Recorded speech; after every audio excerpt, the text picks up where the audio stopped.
வணக்கம் மக்களே. இன்றைக்கி நம்ம வீடியோவில் யாரை பற்றி பார்க்க போகிறோம்னா, இந்த ஹீரோக்கு வந்து இன்ட்ரோ கொடுக்கணும் அப்படின்னு அவசியம் கிடையாது. பட் இவருடைய பேரை சொன்னால் நிறைய பேருக்கு தெரியறதில்ல. எப்படி வந்துட்டு நம்மளுடைய ராக்கை வந்துட்டு ராக்குன்னு சொன்னால் தான் தெரியுது தவிர, டுவேன் ஜான்சன் சொன்னால் யாருப்பா அந்த ஹீரோ அப்படின்னு கேட்பாங்க. அதே மாதிரி தான் வந்து நம்ம லியோனார்டோ டிகாப்ரியோன்னு சொன்னால் பாதி பேருக்கு தெரியறதில்ல. டைட்டானிக் ஜாக்குன்னா சின்னஞ்சிரிச்சுக்கு முதல்னு தெரியுது. ஸோ உங்கள் பாஷையிலே வந்துட்டு இந்த டைட்டானிக் ஜாக் நடித்த சிறந்த 5 படங்களை வந்துட்டு இந்த லிஸ்ட்டில் பார்க்க போகிறோம். இவருக்கு வந்து பல அவார்ட்ஸு ஆஸ்கர்லேயும் அண்ட் வந்து நிறைய நேஷ்னல் அவார்ட்ஸ் வந்து அந்தந்த கண்ட்ரீஸ்லேருந்தும் நிறைய இது கொடுத்துருக்காங்க. நிறைய பஃப்டா அவார்டாக இருக்கட்டும், கோல்டன் குளோப் அவார்டாக இருக்கட்டும், நிறையா வாங்கி தள்ளியிருக்காரு. அதனால் இவருடைய அவார்ட்ஸ் லிஸ்ட்டை போட்டோன்னா போட்டுக்கிட்டே இருக்கலாம். அண்ட் வந்து இவர் வந்து சோனி பிக்சர்ஸில் நடிக்க மாட்டேன் அப்படின்னு வந்து கெத்தாக வெளியே வந்து ஒரு ஹீரோ அப்படிங்கிறத நான் மென்ஷன் பண்ண விரும்புகிறேன். ஏன்னா வந்து ஒரு சோனி பிக்சர்ஸை பகைச்சிக்கிட்டு ஒரு ஹாலிவுட் ஹீரோ இருக்கவே முடியாது. பட் வந்து அப்படியும் சர்வைவ் ஆகிற ஒரு ஹீரோ, சர்வைவாகி இன்னும் கெத்து காட்டிகிட்டு இருக்க ஹீரோ அப்படின்னு நான் அந்த இடத்துல ஒரு மென்ஷன் பண்ண விரும்புகிறேன். ஸோ தலைவருடைய 5 படங்களை பார்க்க போவோம் வாங்க.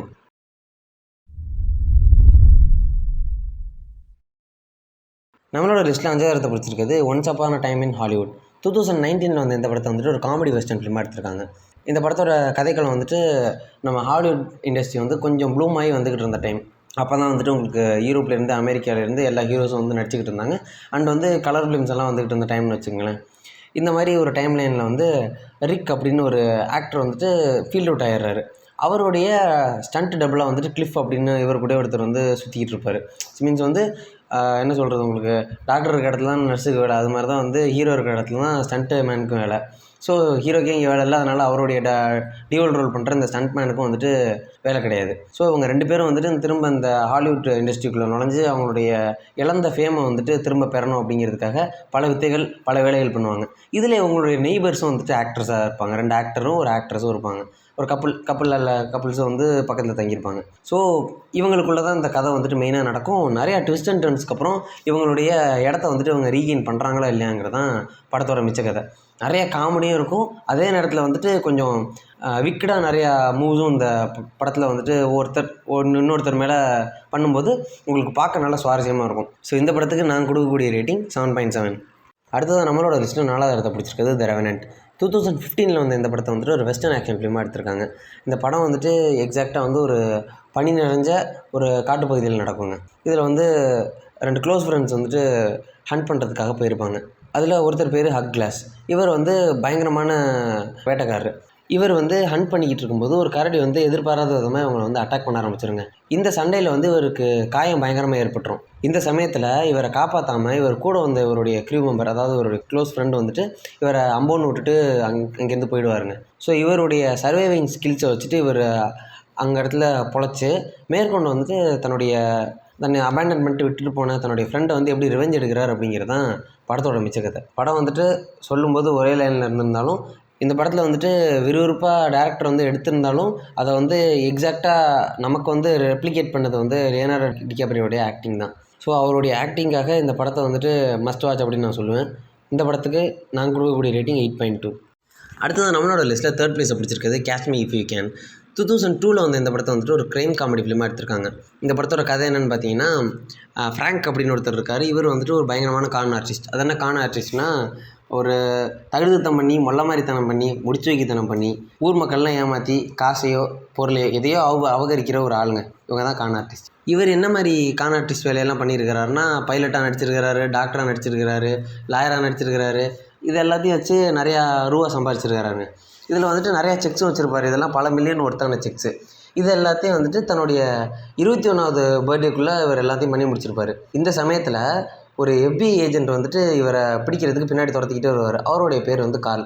ஸோ வந்து இந்த FBI ஏஜென்ட் வந்துட்டு இவரை சக்ஸஸ்ஃபுல்லாக தன்னுடைய 21வது பர்த்டேக்குள்ளே பிடிச்சிட்றாரா, இல்லை இவன் வந்துட்டு தன்னுடைய 21வது பர்த்டேவை ஹாப்பியாக செலிப்ரேட் பண்ணுறானா அப்படிங்கிறதான் படத்தோட மிச்ச கதை. இதில் வந்துட்டு லியோனார்டோ டிகாப்ரியோ வந்துட்டு தனியாக பார்த்துருந்தா கதை வேறு மாதிரி இருந்திருக்கும். பட் வந்து இதில் அந்த போலீஸ் ஆஃபீஸராக டாம் ஹேங்க்ஸை போட்டிருக்கிறது தான் அந்த படத்தை வந்து தாங்கி பிடிச்சிருக்குன்னே சொல்லுவேன். படத்தில் வந்து ஒன்று பெருசு இன்னொன்று சின்னதுன்னு இல்லை, ஒன்றுக்கு ஒன்று சளைச்சது இல்லைங்கிற மாதிரி படம் மூவ் ஆகுங்க. அவ்வளோதான். இந்த படத்துக்கு நான் கொடுக்கக்கூடிய ரேட்டிங் 8.4. அடுத்ததான் நம்மளோட லிஸ்ட்டில் 2nd பிளேஸை பிடிச்சிருக்குது ஷட்டர் ஐலாண்ட். 2010 வந்து இந்த படத்தை வந்துட்டு ஒரு த்ரில்லர் மிஸ்ட்ரி ஃபிலிமாக எடுத்திருக்காங்க. இந்த படத்தோட கதை என்னென்னு பார்த்தீங்கன்னா, டெட் அண்ட் சக் அப்படின்ற 2 US மார்ஷல்ஸ் இருப்பாங்க. இவங்க 2 பேரையும் வந்துட்டு ஒரு மென்டல் அசைலமுக்கு அனுப்பி வச்சுருப்பாங்க. இந்த அசைலம் எங்கே லொக்கேட் ஆகிருக்குன்னா, ஒரு ரிமோட் ஐலாண்டில் லொக்கேட் ஆகிருக்கு. இந்த ஐலாண்டில் வந்துட்டு இவங்க என்ன இன்வெஸ்டிகேட் பண்ண வந்திருப்பாங்கன்னா, இங்கேருந்து ஒரு பேஷண்ட் தப்பிச்சு போயிட்டதாகவும் அவங்கள வந்து இவங்க கண்டுபிடிக்கிறதுக்காக வந்திருப்பாங்க. பட் இந்த இடத்துல டெட் வந்துட்டு ஒரு முக்கியமான விஷயத்த கண்டுபிடிப்பார். அது என்ன விஷயம் அப்படிங்கிறது தான் படத்தோட மிச்ச கதை. ஏன்னா வந்துட்டு இந்த படத்தில் என்னால் ஒரு துளி கூட சொல்ல முடியாது. ஏன்னா கம்ப்ளீட் ஒரு சைக்காலஜிக்கல் த்ரில்லர் இந்த படம். ஸோ வந்து நீங்கள் எதிர்பார்க்காத ட்விஸ்ட் அண்ட் டர்ன்ஸோட ரொம்ப சுவாரஸ்யமான விதத்தில் பக்காவாக எடுத்திருப்பாங்க. நீங்கள் கம்பல்சரியாக அந்த படத்தை வந்துட்டு பார்த்தே ஆகணும். ரொம்ப நல்ல படம். இந்த படத்துக்கு நாங்கள் கொடுக்கக்கூடிய ரேட்டிங் 8.6. அடுத்தது நம்மளோட லிஸ்ட்டில் ஃபர்ஸ்ட் ப்ளேஸை பிடிச்சிருக்குது the Wolf of the Wall street.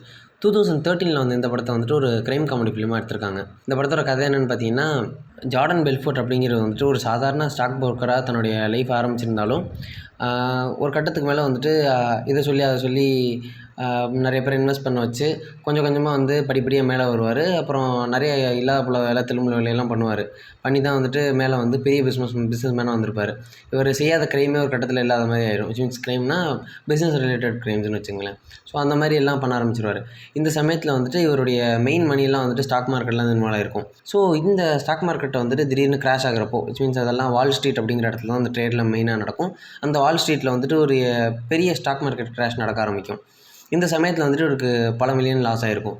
இந்த சமயத்தில் இவர் டானி அசாஃப் அப்படிங்கிறவரோட சேர்ந்துக்கிட்டு திரும்பியும் வந்துட்டு எப்படி சீட்டிங் பண்ணி இந்த மீன்ஸ் லூஸ் பண்ணதை சரி கட்டுறாரு அப்படிங்கிறது தான் படத்துடைய மிச்ச கதை.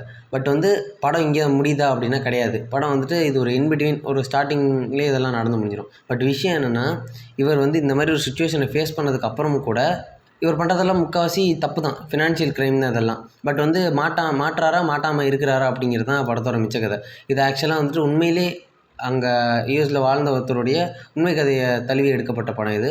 ஸோ கண்டிப்பாக வந்துட்டு ஒரு ஸ்டாக் மார்க்கெட் நாலேஜ் இருந்துச்சுன்னா இந்த படத்தை பாருங்கள். இல்லைனா கொஞ்சம் ஸ்ட்ரகிள் பண்ணுவீங்க. அண்ட் வந்து ஒரு மனுஷன் எப்படி எப்படிலாம் லக்ஸரியாக வாழ முடியும் அப்படிங்கிறது வந்து இந்த படத்தை பார்த்தா தான் உங்களுக்கும் தெரியும். ஒரு மாதிரி பொறாமையாக இருக்கும், அந்த மாதிரி நமக்கு ஒரு வாழ்க்கை இல்லையே அப்படின்ற மாதிரி. ஸோ இந்த படத்துக்கு நாங்கள் கொடுக்கக்கூடிய ரேட்டிங் 9. ஸோ அவ்வளோதான் நண்பர்களே. இந்த வீடியோ பிடிச்சிருந்துச்சுன்னா லைக் பண்ணுங்கள், பிடிக்கலனா கமெண்ட்டுகளில் கழுவி ஊற்றுங்க. இதே மாதிரி இன்னொரு மட்டமான வீடியோவில் நானும் எடிட்டரும் உங்களுக்கு கூடிய சீக்கிரம் வந்து சந்திக்கிறோம். பை.